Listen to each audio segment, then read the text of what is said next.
Welcome, people of planet Earth and all planets beyond. Thank you guys so much for watching. My name is Josh, and I think we need to talk. Most of the content on this channel is all about how to identify whether or not something is vintage, specifically vintage Levi's and other vintage brands. And there's some difficulties that I think we need to address. There's some troubles that we need to talk about. So let's do it.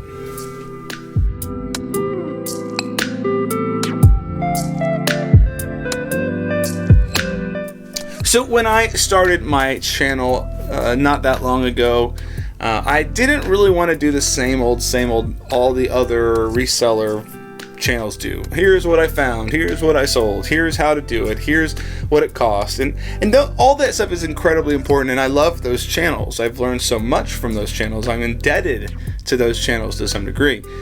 I just realized that there was a gap sort of that me as a reseller experienced when I was learning and as I continue to learn, and that was that, like, good information on how to recognize something that is vintage and therefore maybe valuable just really wasn't very good out there. There wasn't a lot of good resources. In some cases there were, like with websites like defunct.com, had a lot of great resources for vintage tees, but maybe not for jeans. And while there might be a great article out there about 501s, that didn't help me identify a 550, which is the most common thing I found, So I realized that there needed to be someone out there that was giving that information in a clear and concise way.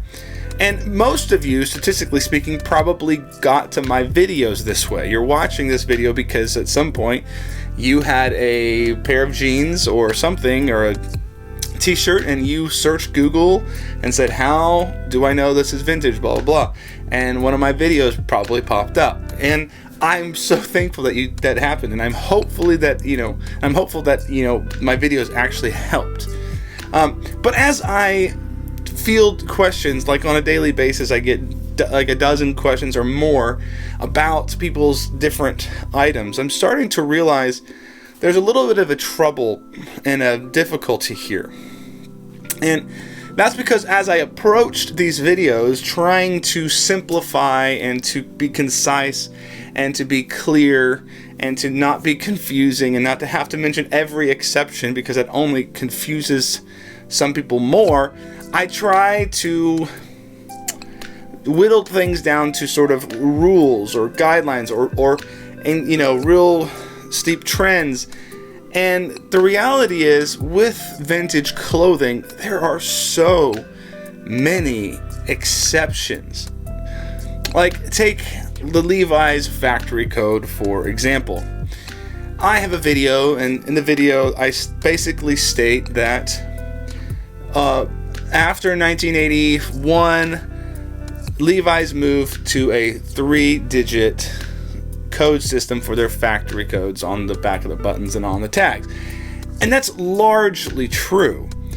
But there is a couple exceptions, like how Type 3 denim jackets prior to that for about, for 10 years or more were stamped with a 3-digit code. So that exception breaks my rule. And then, like, sometimes you can find an S or a 2 or something random like that seems to be afterwards. And that confuses a lot of people because we want simple ways to figure things out and want, rules that make sense and that can be applied evenly across the board. But the reality is that these companies that produce these garments weren't they weren't building in a time capsule. They weren't building in all this information in these eras. They do somewhat now, but they weren't doing it back then. So that makes it hard because there are so many exceptions to just about every single rule. In fact, I was sitting around trying to think, is there some element of a pair of Levi's that's like consistent from inception to modern day? And there just really isn't. There's nothing that is sort of without some exception. And that can make it difficult to decide whether or not something that seems to that is an exception to the rules where it falls in line in the production time frame.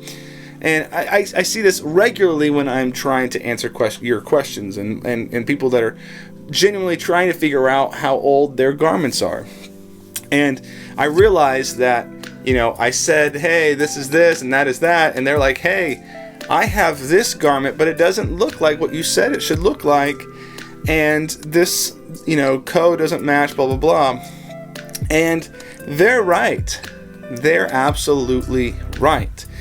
That sometimes the things that I say, if even carelessly, sometimes by, not intentionally, but maybe by accident, you can't always rely just on one single rule. And I think that's what I'm starting to understand, and I think it's what I want to try to emphasize, is that if you rely on one single rule to figure out the age of your jeans, because there are so many exceptions out there to these rules, you might not get an accurate picture of the age of your Levi's or your t-shirt, whatever it may be.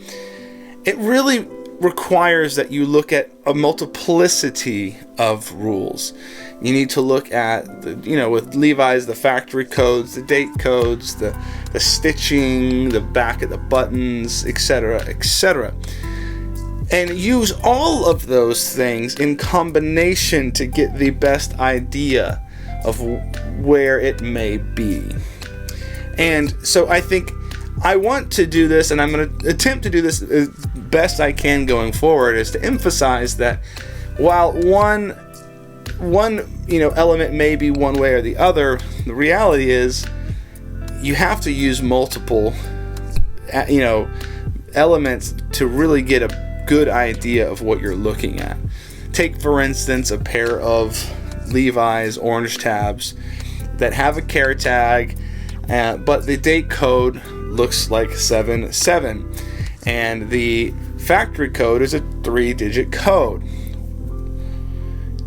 That shouldn't be the case, because by the time 77 rolls around on one of the old 70s tags, it shouldn't be having 3 digits in the factory code, right? Well, in most cases even, that's true. But in this case, I think it was one of those exceptions. It was, here's a 3-digit code that was used prior to 1981, and this pair of jeans is really from 1977 based on the care tag style, based on the code. But the only exception there is the factory code. And since I've got like 2 to 1, I'm going to go with the 2. So I think it's important to remember, as you learn and as I learn, about how to identify all these vintage items, that you don't get bogged down by the exception. Look at the whole of the garment. Look at as many factors and elements as you can, and go with that rather than fret over the one exception, because there truly is so many exceptions out there. There, maybe a factory used a different rivet on that day because they ran out of rivets. That's not unheard of. So I think the moral of this story, and I think what I really want you to get out of it, is when we're doing this thing, dating and identifying vintage clothing, don't get so fixated on one little factor. Because if you fixate on one little factor because of all the exceptions there can be, you're not going to get any closer to the right idea and the right era of your clothing than you did at the beginning. You might just be off in the other direction. So we need to look at the whole as best we can. Now, I will say, you guys, please continue to send me emails and Instagram messages with your questions, and I will continue to answer them to the best of my ability. I really do enjoy that part, and I love helping you find the solution and to answer the questions that you're looking for. But it's important to remember that there are exceptions, and sometimes we just have to go with what looks like the most likely scenario. So anyway, I just wanted to get that off my chest. It had been on my mind that I didn't want people to get this idea that there are all these rules, and that these rules are absolute. These rules are not absolute. There are a lot of exceptions. They are maybe generally right, but they're not absolutely right all the time. So anyway, thank you guys for hearing me out. I appreciate you, and hopefully we'll see you guys on the live stream tomorrow at 7 p.m. We're going to be opening up some rag bags, so hope to see you there. Like, comment, subscribe, and all that jazz. We'll see you guys later. Peace.